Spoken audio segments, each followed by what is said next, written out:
कोई भी सपना साकार करने के लिए सबसे जरूरी है सही कोच का होना। चुनिए IIEL को और करें अपने इंग्लिश का सपना साकार।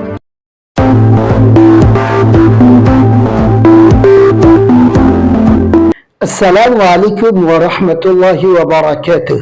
डियर स्टूडेंट्स, मैं आपका दोस्त, आपका online English teacher Khurshid Anwar Qasmi. आज मैं आपके सामने फिर से एक नहायत ही इंटरेस्टिंग क्लास के साथ हाजिर हुआ हूँ। आज की इस वीडियो लेक्चर में हम लोग अपने 90 डेज इंग्लिश स्पीकिंग कोर्स के 75th लेसन को गौर से पढ़ने वाले हैं। आज के इस वीडियो लेक्चर का टॉपिक क्या होगा, किस विषय पर आज आपके सामने मैं बात करने वाला हूं, सब कुछ आपके सामने मैं लिखकर समझाने वाला हूं। जैसा कि अभी मैंने आपको बताया कि today we will learn chapter number 75। आज हम लोग चैप्टर नंबर 75 को पढ़ने वाले हैं, जिसका टॉपिक होने वाला है हमारे सामने TOPIC टॉपिक। और ये आज का हमारा टॉपिक होने वाला है यूज ऑफ THERE देयर। और इसी के साथ साथ इसके अंदर हम लफ्ज इट को भी मुकम्मल तौर पर समझेंगे। What is it and what is there. लफ्ज इट और देयर ये ज्यादा मुश्किल सबक नहीं है, बहुत आसान सबक है, लेकिन है बहुत ज्यादा इंपॉर्टेंट। अच्छे खासे पढ़े लिखे लोग लफ्ज इट और देयर के इस्तेमाल से नावाकिफ होते हैं और मुकम्मल तौर पर इनका इस्तेमाल उन्हें समझ में नहीं आया होता है, जिसकी वजह से वो जुमले तो बनाते हैं लेकिन उनके जुमले ग्रामेटिकली गलत होते हैं। वो ये समझते हैं कि उनके जुमले सही हैं। एक एक करके मैं आपके सामने समझाने की कोशिश करूंगा। What is there dear students. ये देयर क्या है? अगर देखा जाए तो ये देयर लफ्ज हेयर का जिद होता है। HERE हेयर का मतलब होता है यहाँ, तो लफ्ज देयर का मतलब होता है डियर स्टूडेंट वहां। सो यहाँ और इसका तर्जुमा क्या होगा डियर स्टूडेंट्स? वहां। तो बाज दफा जुमलों में लफ्ज हियर और देयर का तर्जुमा होता है। जैसे कि एक शख्स ये कहता है कि यहाँ आओ, तो आप क्या बोलिएगा? ओके, किसी को अगर आपको कहना है कि यहाँ आओ तो आप बोलिएगा डियर स्टूडेंट्स कम हियर। और कहना है कि वहां जाओ तो आप क्या बोलिएगा? Go there. ओके, सो यहाँ पर देयर का भी तर्जुमा हुआ और हेयर का भी तर्जुमा हुआ। हेयर का मतलब यहाँ और देयर का मतलब वहां। लेकिन डियर स्टूडेंट, अंग्रेजी के बाज ऐसे जुमले आपके सामने कहीं ना कहीं नजर आए होंगे जहां पर लफ्ज देयर का कोई तर्जुमा होता ही नहीं है, लेकिन उसका लाना जरूरी होता है। मसलन कुछ जुमले आपको लिखकर दिखाता हूं। एक जुमला है देयर और was a KING king. There was a king. इसका तर्जुमा हम ये नहीं करेंगे कि वहां पर एक बादशाह था, बल्कि सिंपल इसका तर्जुमा होगा कि एक बादशाह था। अगर आपको कहना है कि एक लड़का है, तो आप यहाँ पर ऐसे नहीं कहेंगे अ बॉय इज या इज अ बॉय, बल्कि आपको बोलना होगा there is a BOY boy. There is a boy, एक लड़का है, ठीक है। और उसके बारे में कोई स्टोरी बयान कर रहे हैं। आप कहते हैं देयर वाज अ किंग, एक बादशाह था, फिर उसकी आप स्टोरी बयान करने जा रहे हैं। ये विशेष ऐसे ही एक जुमला बनाइए कि लाल और किला दिल्ली में है। ओके, दिल्ली में है। इस जुमले को आप कैसे बनाएंगे? आप थोड़ी देर तसव्वुर करिए। तो आप सिंपल शायद ऐसे बना देंगे कि लाल किले की अंग्रेजी क्या होती है? द, और उसके बाद डियर स्टूडेंट्स आप RED रेड और FORT फोर्ट कर दीजिए, द रेड फोर्ट, और उसके बाद इज, और उसके बाद इन और डेली। ठीक है, the red fort is in Delhi. क्या आपका ये जुमला सही है? मैं पूछता हूं, क्या आपका ये जुमला सही है? अच्छे खासे पढ़े लिखे लोग ऐसे ही जुमले बना देते। तो जवाब है ग्रामेटिकली ये जुमला गलत है। हालांकि लाल किला मुब्तदा है और इन डेली खबर है, सही जुमला बना है, कोई दिक्कत नहीं। इसी तरह अगर आप ये कहते हैं कि ताजमहल आगरा में है, ताजमहल आगरा में है, ताजमहल आगरा में, इसकी अंग्रेजी आप कैसे बनाएंगे? अगर आप ये कहते हैं THE द और TAG Taj, in AGRA Agra, the Taj is in Agra. The Taj को आपने मुब्तदा बनाया, इज वास्ता, sorry, the Taj is in Agra.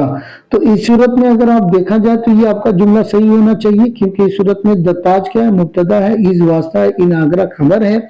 जैसे आप कहते हैं कि जैदुन फिल हुजरा, जैदुन फिल हुजरा, हुजरा, जैदुन फिल हुजरा। इसको आप इंग्लिश में कैसे कहिएगा? जैद, जैद इज, जैद के बाद आप लाएंगे is in the room. Okay dear students, लेकिन सवाल ये है, क्या ये सारे जुमले सही हैं क्या? आप कहते हैं कि the red fort is in Delhi, आप कहते हैं the Taj is in Agra, आप कहते हैं Zaid is in the room. क्या ये जुमले सही हैं? नहीं डियर स्टूडेंट्स, ये जुमले सही नहीं है। ग्रामेटिकली ये सारे जुमले गलत हैं। ऐसा क्यों? इसलिए कि इन तमाम जुमलों के अंदर किसी चीज के वुकू और वजूद की बात की गई है। यहाँ पर रेड फोर्ट कहाँ पर है उसको आप बता रहे हैं। इस जुमले के अंदर ताजमहल कहाँ पर है उसको आप बता रहे हैं। यहाँ पर जैद के मौजूद होने की बात कर रहे हैं। तो डियर स्टूडेंट्स, जब कभी भी हम किसी भी जुमले के अंदर किसी शय के वुकू और वजूद की बात करते हैं तो तारीफ देखिए, जब कभी भी हम किसी जुमला में किसी चीज के वुकू और वजूद की बात करते हैं। क्या करते हैं कि कोई चीज कहां पर वाक़ई है या कोई चीज कहां पर मौजूद है, वजूद की बातें करते हैं। ओके डियर स्टूडेंट्स, तो उस वक्त जुमला के शुरू में लफ्ज़े देयर का, THERE, देयर का इस्तेमाल करते हैं डियर स्टूडेंट्स। ओके, इस्तेमाल करते हैं।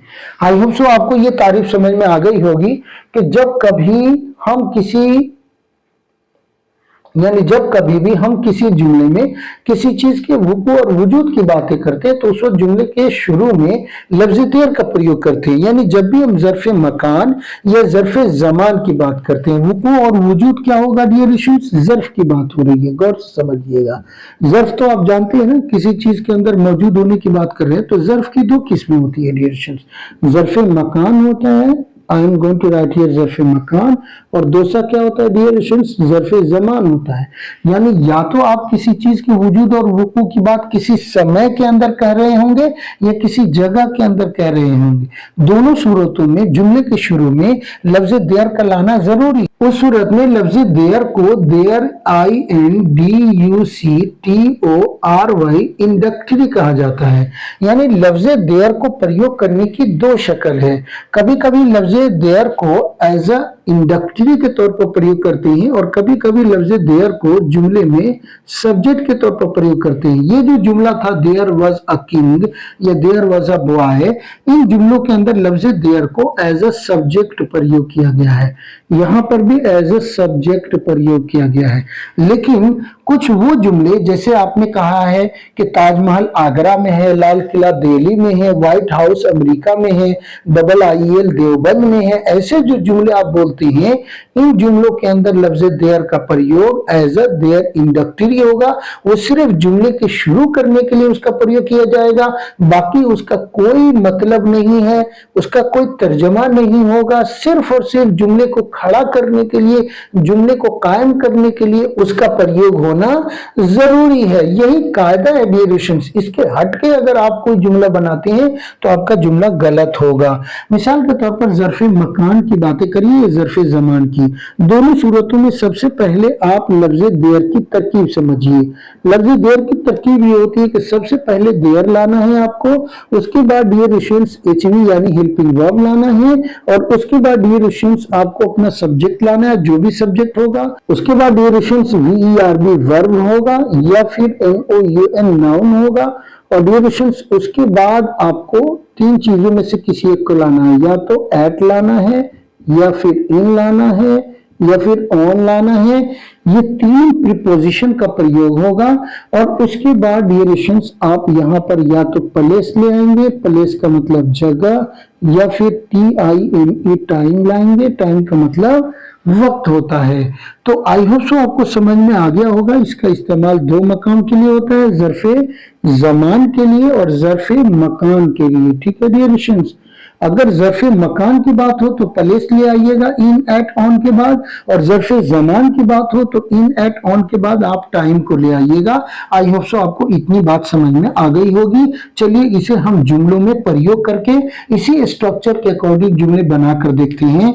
मसलन अगर एक जुमला है कि ताजमहल आगरा में है, ओके डियर स्टूडेंट्स, आगरा में है, तो इसको हम कैसे बनाएंगे डियर स्टूडेंट्स, आइए देखते हैं।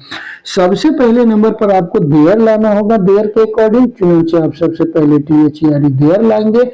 उसके बाद है की बात हो रही है तो है के लिए आप यहाँ पर इज ले आइएगा। जो चीज है यानी सब्जेक्ट वो क्या है, ताजमहल, तो यहाँ पर द लाइएगा और उसके बाद TA, okay dear students, TAJ Taj हो गया, okay, there is the Taj, और उसके बाद इन लाएंगे। देखिए ठीक है, सब्जेक्ट और सब्जेक्ट के बाद में आपको वर्ब या नाउन अगर हो तो लाइएगा, ना हो तो ना लाइए, ठीक है। तो हेल्पिंग वर्ब के बाद सब्जेक्ट लाए, सब्जेक्ट के बाद डायरेक्ट आप इन, एट, ऑन भी ला सकते हैं। अगर वर्ब आ रहा है तो सूरत में आप वर्ब ले आइएगा। चुनाचे हम ला रहे हैं इन AGRA आगरा। पूरा जुमला पढ़िए, देयर इज द ताज इन आगरा। इसी तरीके से कोई भी ऐसा जुमला जिसके अंदर डियर स्टूडेंट्स मे की बात हो रही हो, गौर से समझो, कोई भी जुमला जिसमें मे की बात हो रही हो, जैसे तस्वुर करो कि ये जो है ना एक वर्ल्ड है, दुनिया है, तो जहां पर मैंने मे लिखा है ना ये गोल दायरा, तस्वुर करो कि ये एक वर्ल्ड है, WORLD, ओके, वर्ल्ड है। तो उस सूरत में एक जुमला बनाते हैं कि इस दुनिया में बहुत से कंट्रीज हैं, इस दुनिया में बहुत से कंट्रीज हैं। देखो इस दुनिया में मे की बात आई ना, जहां भी मे की बात आएगी वहां पर देयर लगाएंगे जुमले के शुरू में, तो आप बोलेंगे there are many countries in the world, okay. तस्वीर कीजिए कि ये जो ये है ना, ये दुनिया नहीं है डियर स्टूडेंट्स, ये इंडिया है। क्या है हमारा, इंडिया है डियर स्टूडेंट्स। तो इंडिया में बहुत सी कंपनीज हैं, बहुत से पार्टीज हैं, ओके। तो अगर मुझे कहना है कि हिंदुस्तान में बहुत सी पॉलिटिकल पार्टीज है, तब अंग्रेजी कैसे बनेंगे आप, there are many political parties, PARTIES parties in India dear students. गौर से समझिएगा, in India, okay, I hope so, India. पूरा जुमला क्या हो गया, there are many political parties in India.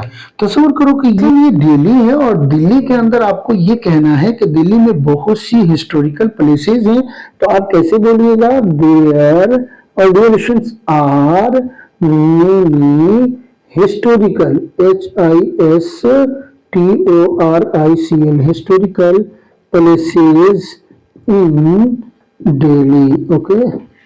और डियर स्टूडेंट्स ये जो है ना, ये जो गोल दायरा है ये देवबंद है डियर स्टूडेंट्स। तस्वीर करो, DEOBAND देवबंद है। और ऐसे में एक जुमला बनाना है कि IIL देवबंद में है, तो कैसे बोलोगे, THERE देयर इज IIL इन देवबंद।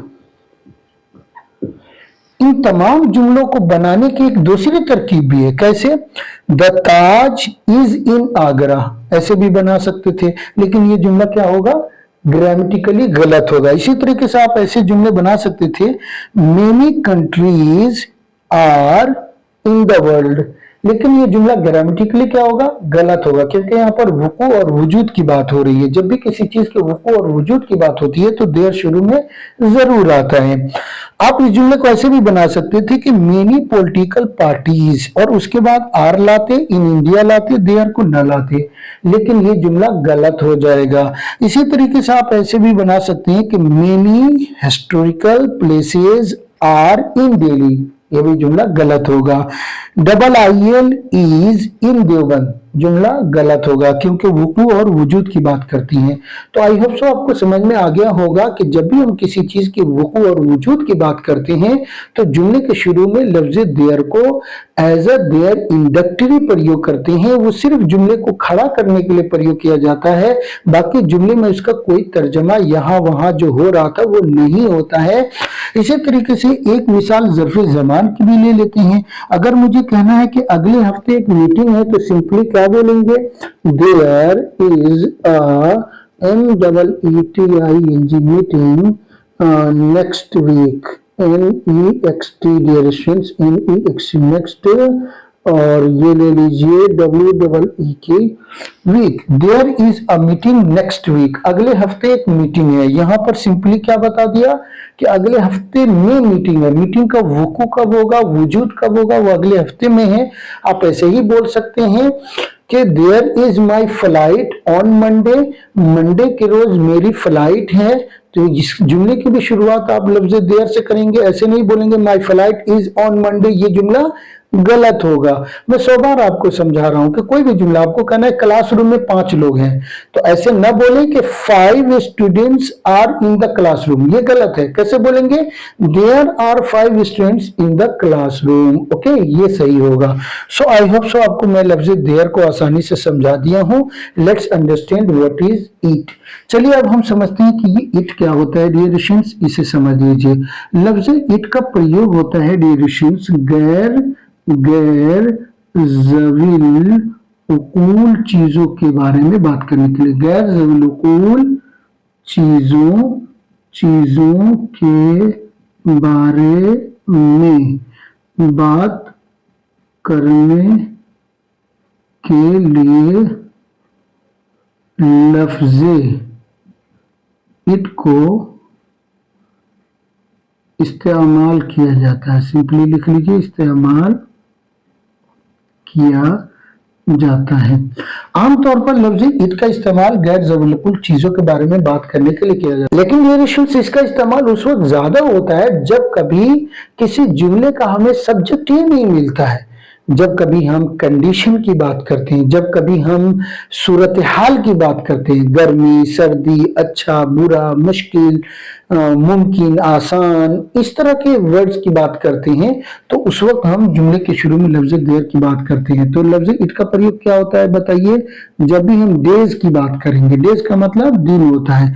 जैसे अगर आपको कहना है आज संडे है, तो ऐसे नहीं बोलेंगे कि टुडे इज संडे, ये गलत है। सही जुमला क्या बनेगा बताइए, सही जुमला होगा इट्स संडे टुडे। कैसे बोलेंगे, इज संडे टुडे। इसको ऐसे भी बना सकते हैं कि टुडे इज संडे, लेकिन ये गलत है। आपको कैसे बनाना होगा, इट इज संडे टुडे। जब भी आपको मंथ की बात करनी है, रिलेशंस में एक एक करके समझा रहा हूँ, मंथ की बात करनी हो, MONTH मंथ, कोई भी महीना है उसके बारे में टॉकिंग करना है, तो उस वक्त भी आप लफ्ज इट को जुमले के शुरू में लाएंगे। जैसे इट्स मार्च गोइंग ऑन, आप क्या बोलेंगे कि ये मार्च का महीना चल रहा है, इट्स मार्च गोइंग ऑन, मार्च का महीना चल रहा है। इसी तरीके से डियर स्टूडेंट्स, आप ईयर की बात करते हैं, साल वगैरह की बातें करते हैं, तब उस सूरत में भी आप लफ्ज किसको लाएंगे, इट को प्रयोग करेंगे। जैसे आप बोलिएगा इट्स, आप बोल सकते हैं डियर स्टूडेंट्स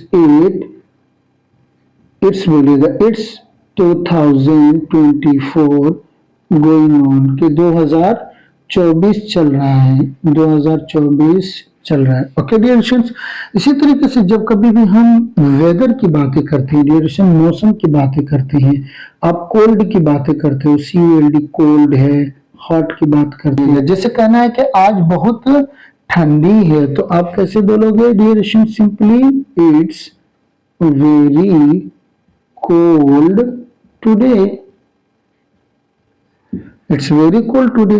कहना है कि आज बहुत गर्मी है, तो इट्स वेरी हॉट टुडे लाएंगे डियर स्टूडेंट्स। पूरा पूरा जुमला वही रहेगा, इट्स वेरी हॉट, हॉट और TODAY today, it's very hot today. अगर कहना है कि ये मुमकिन है, तो आप बोल सकते हैं सिंपली इट्स पॉसिबल, तो आप ऐसे बोलिएगा IT इट्स, और dear students POSSIBLE possible, it's possible.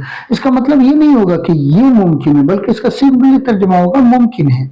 इसी तरीके से आप डेटेड की बात कर रहे हैं, तारीख बयान कर रहे हैं, तो आप भी यहाँ भी इट का प्रयोग करेंगे। चुनांचे आप कहेंगे इट्स 28/02/2024। ओके, आज 28 फरवरी 2024 है। इसी तरीके से आप पॉसिबल, इम्पॉसिबल, मुमकिन, नामुमकिन, इजी की बात करते हैं, कहते हैं कि ये तो बहुत आसान है भाई, ये तो बहुत आसान है। तो आप क्या बोलेंगे? It's very easy. Okay, it's very easy, आसान है। इसमें सिर्फ इजी बोलते तो गलत हो जाता है, इट्स वेरी इजी बोलना पड़ेगा। कोई भी चीज ले रहे हैं आप, करें यार ये तो बहुत मुश्किल है, तो आप क्या बोलेंगे? It's very hard. Okay dear issues, और डियर मैंने इसकी बहुत सी मिसालें किताब के अंदर हमने दे रखा है, इतनी ज्यादा मिसालें दे दिया है कि आप जो है ना, अगर उन तमाम मिसालों को याद कर ले तो इट के सिलसिले में सारे कंफ्यूजन दूर हो जाए। देर की भी बहुत सी मिसालें हमने दिया है।